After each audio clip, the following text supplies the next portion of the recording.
네, 오늘 함께 살펴볼 성경문은 창세기 6장 1절부터 8절까지입니다. 또 창세기 6장 1에서 8절을 통하여 당분간 우리가 살펴볼 또 노아의 홍수시대, 또 그를 통해 하나님께서 드러내신 그분의 뜻을 살펴보도록 하겠습니다.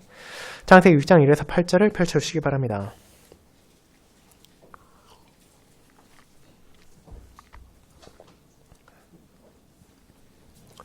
하나님의 말씀 낭독하겠습니다. 창세기 6장입니다. 사람이 땅에 번성하기 시작할 때 그들에게서 딸들이 나니 하나님의 아들들이 사람의 딸들의 아름다움을 보고 자기들이 좋아하는 모든 여자를 아내로 삼는지라.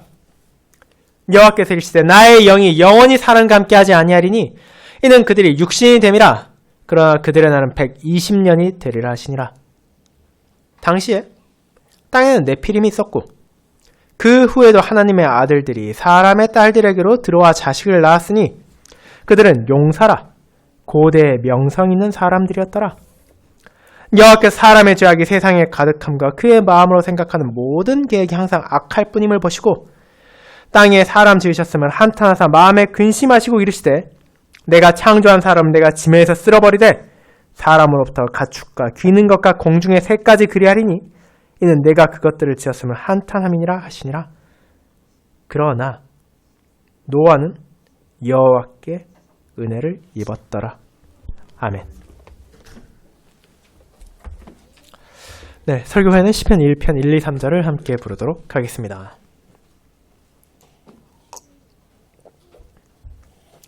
사랑하는 예수 그리스도 안에 있는 형제 자매님들, 우리의 시점에서 태풍이나 지진, 해일과 같은 많은 천재지변들은 너무나 갑작스럽게 찾아온 것처럼 느껴집니다.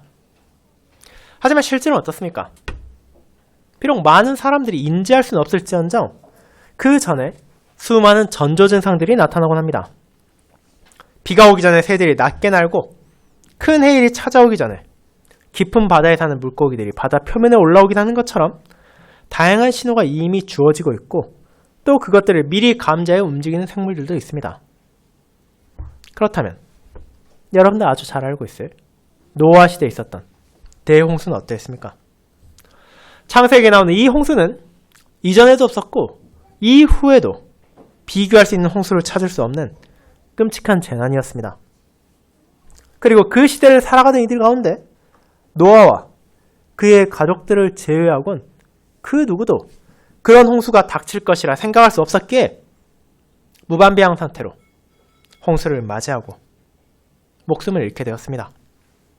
어쩌면 그들은 죽는 순간에도 왜 이런 재앙이 내가 살던 때 갑자기 찾아왔는지 당황했을 것이며 내가 왜 이렇게 죽어야 하는지 억울했을지도 모릅니다.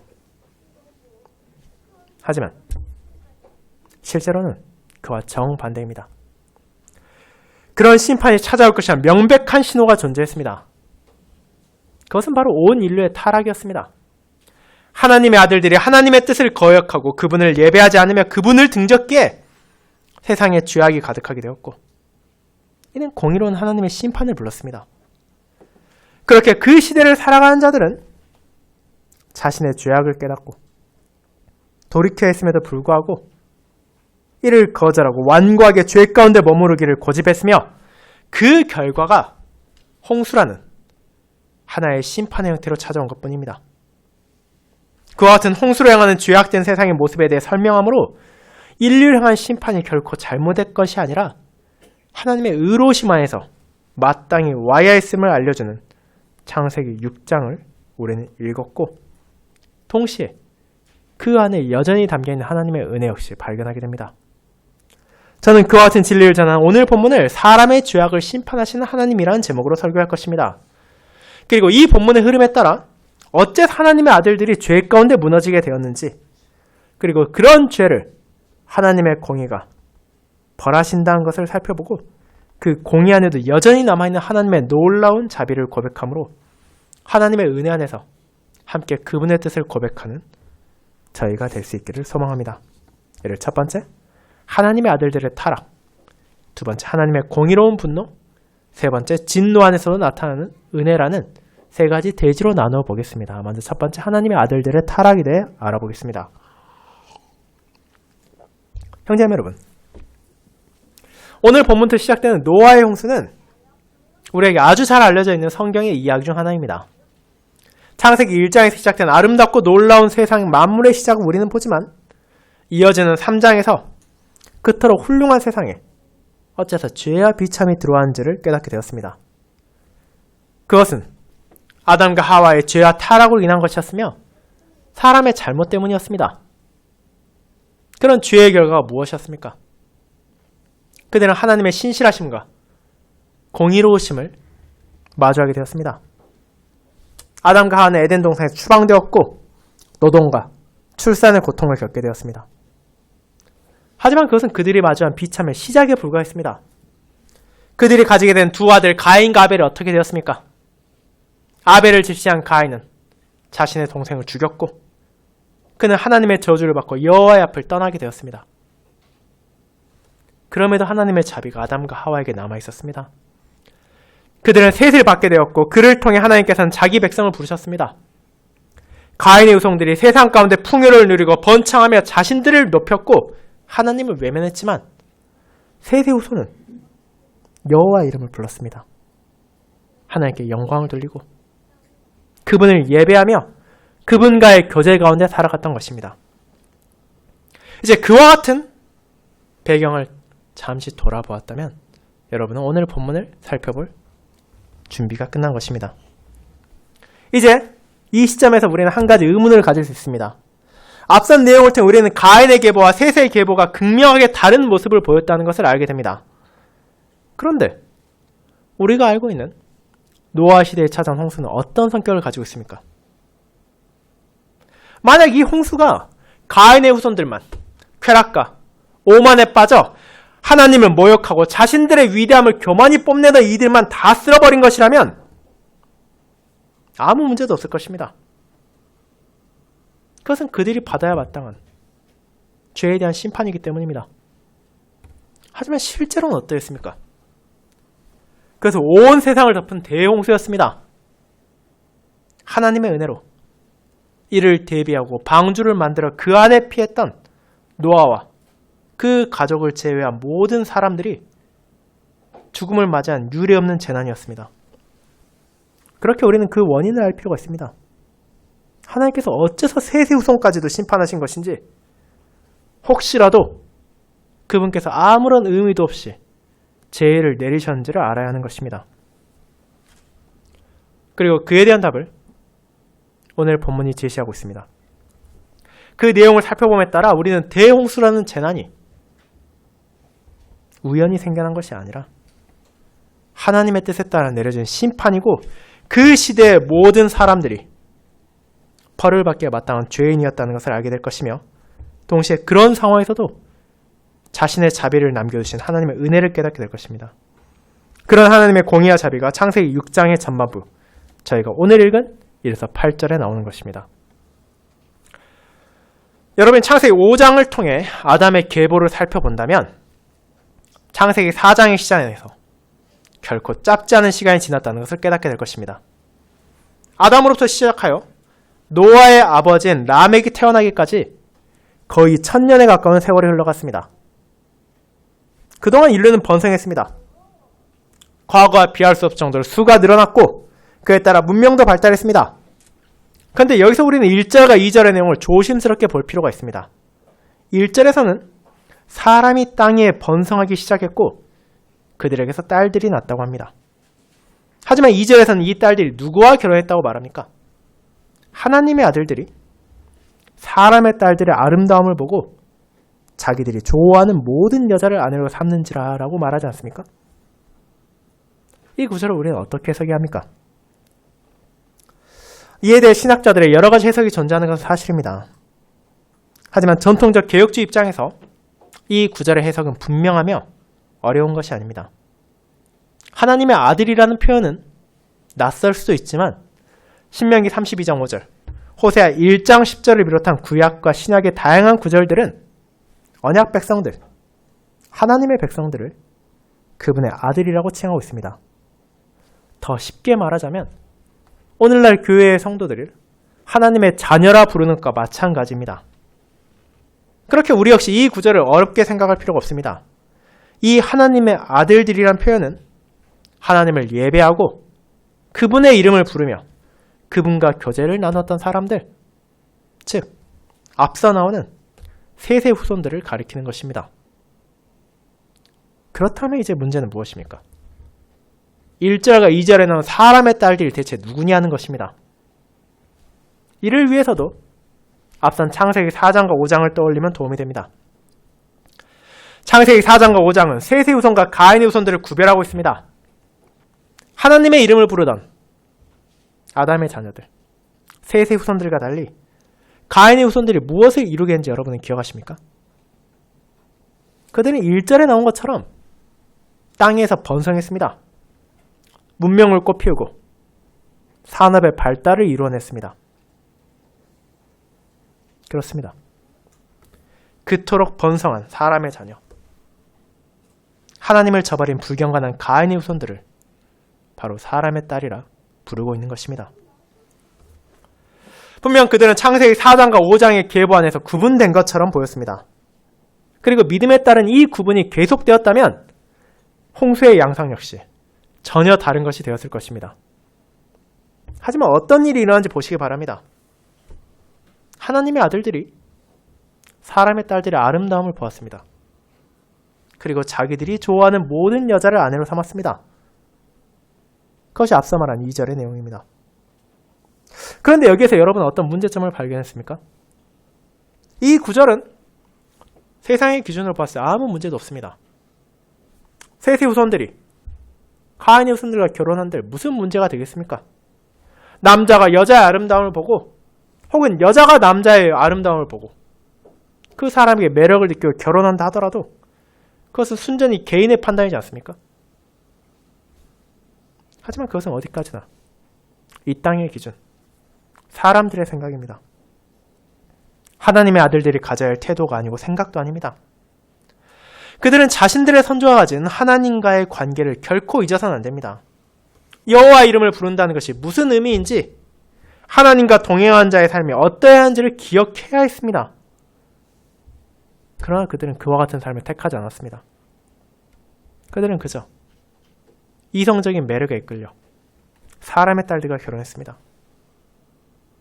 자신들이 하나님과의 관계 안에 있다는 것을 잊어버리고 그 여성들이 하나님의 저주를 받은, 그리고 지금도 하나님을 저버리고 있는 가인의 후손이라는 것을 망각한 것입니다.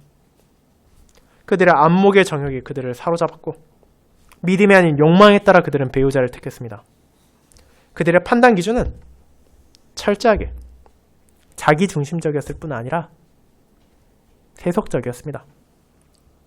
쉽게 말하자면 그들은 하나님의 아들들이라 불림에도 불구하고 하나님의 아들로 생각하는 것이 아니라 사람의 아들들과 똑같이 생각하고 행동한 것입니다. 그리고 여러분은 이와 아주 비슷한 구절을 실제로는 창세기 앞선 구절에서 발견할 수 있습니다. 2절에 나온 모든 여자를 아내로 삼는지라라는 표현은 이 삼는지라가 가지다, 취하다라는 의미를 가진 히브리어 라카를 사용하고 있다는 것을 기억할 필요가 있습니다. 즉, 무언가를 취한다는 것, 무언가를 가진다는 것은 과일을 쓰일 때 그것을 따서 먹는다라는 의미로 쓰이기도 합니다. 그렇다 한번 생각해 보시기 바랍니다. 하나님의 아들들이 사람의 딸들의 아름다움을 보고 자신들의 뜻대로 그녀들을 아내로 취했습니다. 그리고 여러분이 창세기 3장 6절을 한번 펼쳐보시기 바랍니다. 거기에 무엇이라 나옵니까? 창세기 3장 6절은 다음과 같이 말합니다. 여자가 그 나무를 본즉 먹음직도 하고 보암직도 하고 지혜롭게 할 만큼 탐스럽기도 한 나무인지라 여자가 그 열매를 따먹고 자기와 함께 있는 남편에게도 주매 그도 먹은지라. 자, 이렇게 비교해서 보면 여러분은 어떤 병행 구절이 나타나는지 알 수 있을 것입니다. 아담과 하와는 하나님께서 금지하신 나무의 열매가 탐스럽고 아름다워 보여 자기 뜻에 따라 그 열매를 취했습니다. 그리고 하나님의 아들들은 자신들의 첫 부모 아담과 하와의 전차를 그대로 반복했습니다. 그들은 하나님의 뜻이 아니라 자신들의 뜻을 앞세웠고 그들의 눈에 아름다운 것을 보고 그들의 믿음을 저버리고 사람의 딸들을 취하고 아내로 삼은 것입니다. 그것이 모든 문제의 원인이고 대홍수의 발단이었습니다. 하나님께서는 결혼이 어떠하기를 바라셨습니까? 그분께서 아내를 돕는 배필로 주셨고 남편을 가정의 머리로 주셨습니다. 그렇게 하나님의 아들들은 그리고 하나님의 딸들은 마땅히 자신의 배우자를 삼을 때 그와 같은 조건을 가장 우선시해야 합니다. 물론 그 외에 다른 많은 조건들을 고려할 수 있겠지만 무엇보다도 하나님의 뜻에 따라 가정을 세우기에 배우자가 합당하지 않는다면 그 사람이 아무리 아름답고 아무리 멋지고 아무리 재산이 많고 능력이 뛰어나다 하더라도 하나님께서 주신 상대가 아니기 때문입니다. 하지만 노아의 시대 하나님의 아들들은 그런 결혼의 본질을 외면하고 자신들의 정욕에 따랐습니다. 아담과 같이 하와와 같이 자신들의 뜻이 더 중요하다 생각하고 판단한 것입니다. 물론 여러분은 이에 반박할 수도 있습니다. 아무리 그들이 불신자와 결혼했다 하더라도 그것이 그렇게 큰 죄냐고 말입니다. 그것이 정말로 심판을 받아야 할 끔찍한 잘못이냐고 말입니다. 그런 생각이 우리에게 들 수 있습니다. 하지만 그와 같은 통혼, 결혼 생활의 부패가 과연 거기에서 멈추는 것입니까? 결코 그렇지 않습니다. 그들은 이미 인생의 중요한 선택지에서 하나님의 뜻보다 자기 뜻을 앞세웠습니다. 그리고 그렇게 한편 타협하기 시작하고 변하기 시작한 삶은 결코 쉽게 돌이킬 수 있는 것이 아닙니다. 그 결과가 4절과 5절에서 나타납니다. 4절은 당시 상황을 알려줍니다. 그때 네피림이 있었습니다. 이 네피림에 대해서 여러 논의가 있지만 쉽게 말하자면 일반적인 사람에 비해 훨씬 장성한 거인들입니다.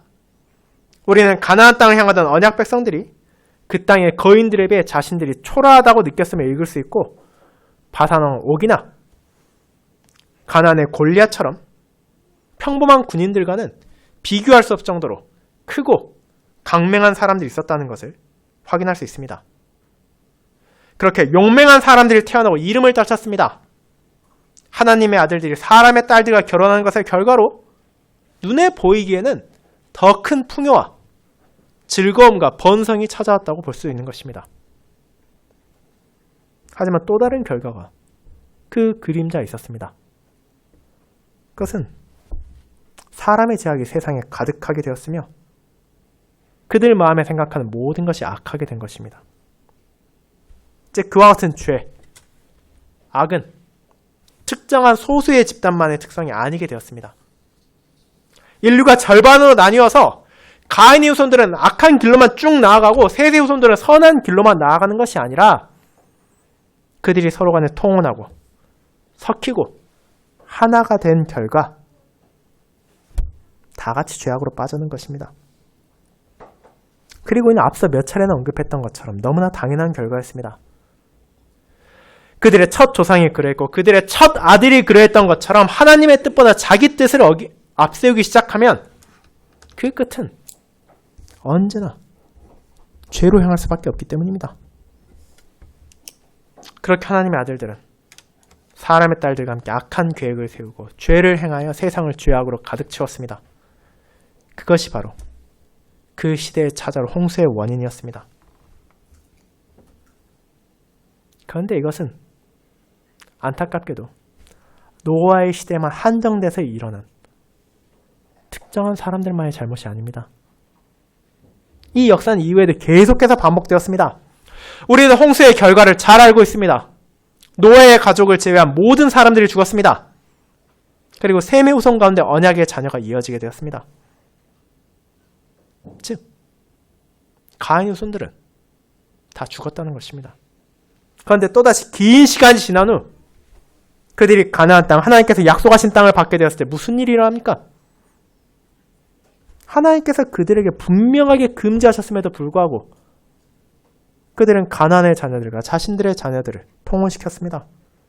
그들의 딸들을 자신들의 아들과 혼인하게 하고 자신들의 딸을 그들의 아들과 결혼하게 했습니다. 그 결과가 어떠했습니까? 노아의 시대와 전혀 다를 바 없었습니다. 역사가 또다시 반복되었습니다. 하나님의 뜻보다 자신들의 뜻을 우선시한 결과 이스라엘은 빠르게 세속화되었고 하나님의 백성으로서의 거룩함을 나타내지 못하게 되었습니다. 그 타락의 결과 그들 역시 심판을 피할 수 없었습니다. 물론 그와 같은 통업만이 모든 죄의 원인이라고는 할 수는 없습니다. 다른 수많은 죄들도 분명히 존재합니다. 그러나 여기에서 이 통혼은 중요한 상징성을 가지고 있습니다.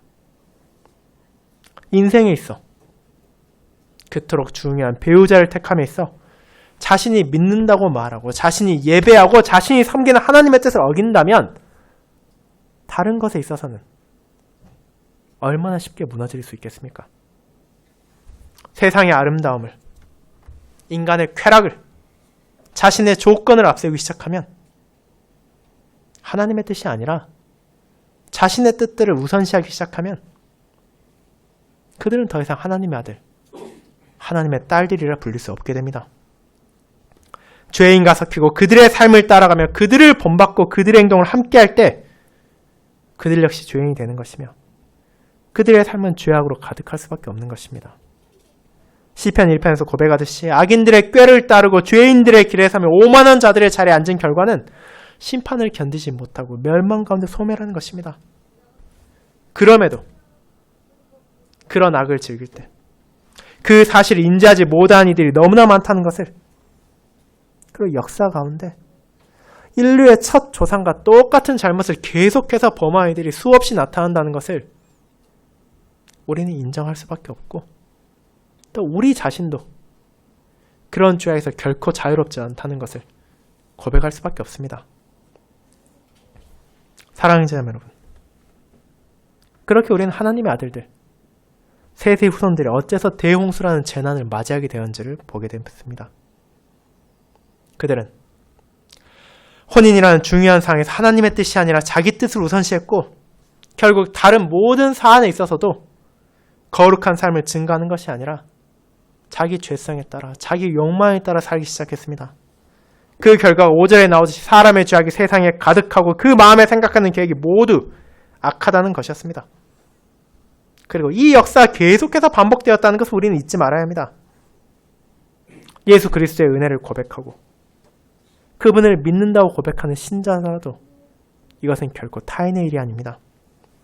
그런 죄악의 반복은 구약시대에만 혹은 특정한 장소와 특정한 문명에만 있었던 것이 아니라 인류의 역사 가운데 끝없이 함께하고 있었기 때문입니다. 중요한 사항에 있어 결혼만이 아니라 다른 무언가 있어서라 하더라도 죄와 타협하기 시작하면 자연스럽게 사소한 모든 것에도 죄가 스며들어오게 됩니다.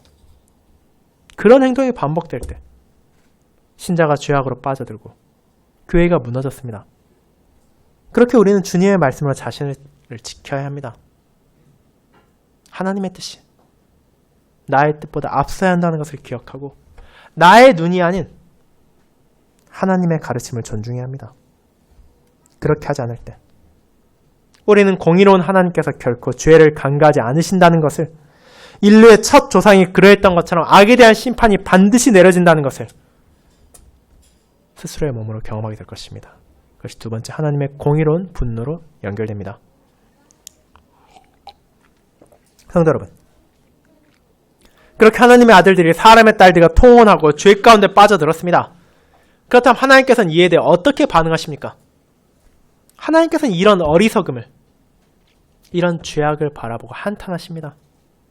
어째서 그들이 그렇게 큰 은혜를 받았음에도 불구하고 또 파탄을 향한지에 대해 근심하시며 이제 그런 죄에 대한 심판을 준비하십니다.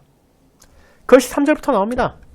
여호와께서 이르시되 나의 영이 영원히 사람과 함께 하지 아니하리니 이는 그들의 육신이 됨이라. 그러나 그들의 날은 120년이 되리라 하시니라. 하나님의 영이 사람과 함께함으로 그들에게 생명이 주어집니다. 우리는 그분께서 사람에게 호흡을 주시고 삶을 주신다는 것을 알고 있습니다. 그러나 인간의 죄악으로 인해 그분께서 주신 이 땅의 삶은 결코 영원하지 않습니다. 그들의 육신은 때가 되면 쇠하고 사라질 것입니다. 그렇다면 이 마지막 문장 해석을 우리는 어떻게 합니까? 이는 하나님께서 정하신 심판의 날이 이제 120년 남았다는 것으로 보아야 합니다. 앞선 5장의 계보에 나오듯이 과거 사람의 수명은 지금보다 훨씬 길었습니다. 그들에게 수백 년의 세월을 사는 것은 특별한 것이 아니었고 홍수 이후에도 120년보다 훨씬 더 오래 사는 사람들이 적지 않았습니다. 하지만 이제 심판의 날이 정해졌습니다. 그들의 기대 수명이 아무리 오래 남았다 하더라도 평범하게 살 경우 수백 년을 남게 산다 하더라도 120년 후에 살아남은 사람은 결코 많지 않을 것입니다. 그리고 그 심판이 어떠할지에 대해 6절과 7절에 설명합니다. 여호와께서는 세상의 타락이 어떠한지를 보셨습니다. 하나님의 아들들이 어떻게 죄 가운데 빠져들고 자신들의 정욕을 이기지 못한 채 무너진지를 보신 것입니다. 이를 다르게 말하자면 당대의 교회가 타락하고 배교하고 무너졌다고 말할 수도 있을 것입니다. 세세 후손들이 당대의 하나님의 자녀들이었고 그들이 하나님과의 관계를 살아가야 했기 때문입니다. 그러나 그들이 하나님을 떠났을 때 자신들의 정욕과 욕망에 무릎을 꿇고 믿음을 저버렸을 때 하나님께서는 사람의 죄악에 한탄하시고 근심하셨습니다. 그분은 분명 자비로우시지만 동시에 공의로우시기에 이 죄악을 용납할 수 없으셨고 이에 합당한 벌을 준비하시는 것입니다. 120년의 시간이 지난 후 온 세상의 심판을 마주할 것입니다. 아무리 사람들이 문명을 발달시키고 그들의 용맹한 이름이 온 천하에 울려 퍼진다 하더라도 하나님의 진노를 단 한순간도 막을 수 없을 것입니다. 사람들은 짐에 쓸려나갈 것이고 가축과 기는 것과 공중의 새까지도 그러할 것입니다. 로마서 8장에 나타나듯 사람의 죄악으로 인해 다른 모든 피조물들이 썩어짐의 종이 되어 함께 탄식하며 고통을 겪던 것처럼 만물을 선하게 다스릴 책임을 받은 인간의 죄악으로 인해 모든 피조물들이 함께 심판을 받게 되는 것입니다. 그토록 교회와 신자가 받은 책임이 무겁고 중요하다는 것을 우리는 보게 되는 것입니다. 하지만 동시에 이 심판이 올 때까지 사람들은 어떠했습니까? 오늘 읽은 마태복음 24장에서 그들이 어땠는지에 대한 예수님의 증언을 듣게 됩니다. 홍수 전에 노아가 방주에 들어가던 날까지 사람들이 먹고 마시고 장가들고 시집가고 있으면서 홍수가 나서 그들을 다 멸하기까지 깨닫지 못하였다고 말입니다. 마태복음 24장 37, 38절입니다. 사람의 죄악이 그토록 분명함에도 불구하고 자신들의 선조를 통해 하나님의 공의가 얼마나 엄정하신지 그분께서 얼마나 죄를 미워하시는지를 알았음에도 불구하고 어떤 죄의식도 문제의식도 가지지 않은 채 그들은 삶을 즐기며 멸망으로 나아가고 있었습니다.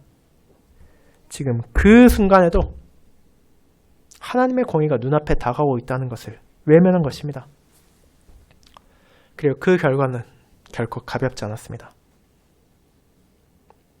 사랑하는 성도 여러분, 그렇다면 이 시대는 과연 어떻습니까? 우리는 이 시대를 과연 노아의 시대와 비교했을 때 더 선하고 하나님의 심판이 아직 한참 남았다고 말할 수 있겠습니까? 그렇지 않습니다. 우리는 마지막 날을 향해 살아가는 신자들입니다. 지금 이 순간에도 주님의 날이 다가오고 있습니다. 그 날이 임할 때 예수님께서 하신 말씀이 참되다는 것을 우리 모두가 깨닫게 될 것입니다. 그렇게 우리는 주님께서 하신 말씀을 기억해야 합니다. 우리는 항상 깨어 있어야 하고 죄와 싸워야 하며 자신의 경계를 낮추지 말아야 합니다. 세상의 죄악이 커지면 커질수록 사람의 목소리가 강해지면 강해질수록 우리는 그들과 타협하거나 영합하는 대신 주님의 심판이 가까워져 있음을 인식하고 더욱더 주의를 기울여야 하는 것입니다. 그리고 그런 자신의 백성을 불쌍히 여기신 하나님께서는 그 유예 시간 동안에도 그들을 부르시고 그들을 돌이키시기 위하여 자신의 종을 사용해 진리를 선포하신다는 것을 우리는 보게 됩니다. 그 세 번째, 진노 안에서 나타나는 은혜로 연결됩니다. 성도 여러분, 그렇게 우리는 노아의 시대, 사람들의 죄악을 바라보게 되었고 그런 죄를 향한 하나님의 공의로운 심판이 준비되고 있다는 것을 깨닫게 되었습니다. 하지만 여기서 또 하나의 물음이 우리에게 생겨날 수 있습니다. 세상이 그토록 죄악되었다면, 하나님의 아들들이 그렇게까지 하나님을 저버렸다면 어째서 하나님께서는 그 순간 그 세상을 단번에 쓸어버리지 않으시고 굳이 120년이라는 유예 시간을 두셨냐는 것입니다. 그들이 자신들의 죄로 인해 심판을 자초했고 하나님을 등지고 믿음을 저버린 대가를 받아야 함에도 불구하고 어째서 그분께서는 즉각적으로 심판하지 않으셨습니까? 이것은 그분께서 공의로우시지만 동시에 긍휼하신 분이시기 때문입니다. 그분께서는 죄에 대하여 진노하시고 사람의 어리석음에 대하여 한탄하셨지만 그럼에도 그들을 불쌍히 여기셨습니다. 그리하심으로 하나님께서 무엇을 남겨주셨습니까? 여러분, 오늘 본문의 마지막 구절인 8절을 보게 됩니다. 노아는 여호와께 은혜를 입었더라. 그와 그 가정에 하나님의 은혜를 받았습니다. 이 타락한 세상에서 하나님과 동행할 수 있도록 은혜를 받았고 하나님께서는 그를 통해 인류의 자비를 베푸셨습니다. 그분의 은혜를 받고 그분과 동행하는 노아를 통해 하나님의 뜻이 세상에 전해지게 되었습니다. 아무리 세상이 타락하고 죄 가운데 부패하였다 하더라도 하나님께서는 자신의 종을 사용하셔서 무엇이 참된 것인지, 무엇이 그릇된 것인지, 어떤 길이 선한 길인지, 어떤 길이 악한 길인지를 보여주시는 것입니다. 120년의 시간 동안 하나님께서는 노아를 사용하셔서 사람들에게 충분한 은혜를 베푸셨습니다. 그들이 돌이킬 수 있는 시간을 주셨고 그들이 붙잡아야 할 말씀을 전하셨고 그들이 따라야 할 삶의 모습을 보여주셨습니다. 그렇게 하나님께서는 진노 가운데서도 은혜를 베푸신 것입니다. 그리고 그 은혜는 노아가 가리키던 구원자의 완성이신 예수 그리스도를 통해 더 분명하게 드러났습니다. 그분께서는 하나님 아버지께서 내리실 최후의 심판에 대해 경고하셨습니다. 그 심판은 물의 형태로 찾아왔던 노아 시대의 것과 달리 영원한 불과 재앙의 방식으로 찾아올 것입니다. 하지만 그분께서는 너희가 다 죄인이니 이 죄에 대한 대가를 받고 영원한 고통을 겪으라고 말하십니까? 그렇지 않습니다. 그분께서는 자기 안에서 생명을 찾고 자신의 은혜 안에서 회개하고 돌이켜 하나님께 나아오라고 영원한 멸망으로 향하지 않고 참된 기쁨과 영원한 생명을 누리라고 말하십니다. 그렇게 하나님께서는 자신의 독생자를 통해 또다시 우리에게 은혜를 베푸셨습니다. 말세를 향해 나아가는 이들에게 생명의 말씀을 주셨고 그 은혜에 감사하며 그분께 나온 자들을 기쁘게 맞아주시는 것입니다. 하지만 동시에 자신들의 완악함으로 그 은혜를 외면한 자들에게는 결국 노아 시대와 마찬가지로 그들의 심판을 피할 수 없을 것이라는 걸 깨닫게 하시는 것입니다. 사랑하는 여러분, 그렇게 우리는 오늘 본문에서도 하나님의 공의와 자비를 동시에 바라보게 됩니다. 하나님께서는 죄에 대해 진노하시며 그 죄를 결코 용납하지 않으십니다. 하지만 동시에 그분께서는 자기 백성을 불쌍히 여기시고 그분의 종을 통하여 그들이 회개하도록 진리로 부르십니다. 그렇게 이 본문은 우리에게 주어진 소명에 대해서도 깨닫게 하는 것입니다. 이 죄악으로 가득한 세상에서 우리는 하나님의 뜻을 비추는 그분의 자녀가 되어야 합니다. 나의 말과 나의 행동이 죄인들을 회개로 부르는 이정표가 되어야 하며 하나님께서 우리를 사용하셔서 그분의 공의와 자비를 드러내신다는 것을 잊지 말아야 합니다. 그렇게 우리는 죄와 싸우며 주님을 찬양하기 위해 서로를 격려하고 위로해야 합니다. 세상에 죄가 강해질수록 신자를 향한 압력도 강해질 것입니다. 때로는 정치적인 압력이, 때로는 문화적인 압박이, 때로는 친구나 동료의 유혹이 우리를 흔들려 할 것입니다. 그러나 그런 때일수록 우리는 진리 가운데 굳게 서서 주님의 나를 바라봐야 합니다. 하나님의 말씀 가운데 뿌리를 내리고 그분을 향한 믿음 안에서 자라감으로써 세상에 그 무엇과도 비교할 수 없는 영원한 평강을 누리며 그 복된 은혜를 증거해야 하는 것입니다. 그리고 그와 같은 우리를 통해 하나님께서 영광을 받으시길, 그분의 뜻이, 그분의 자비와 공의가 이 세상에 밝히 드러나기를 소망합니다. 아멘.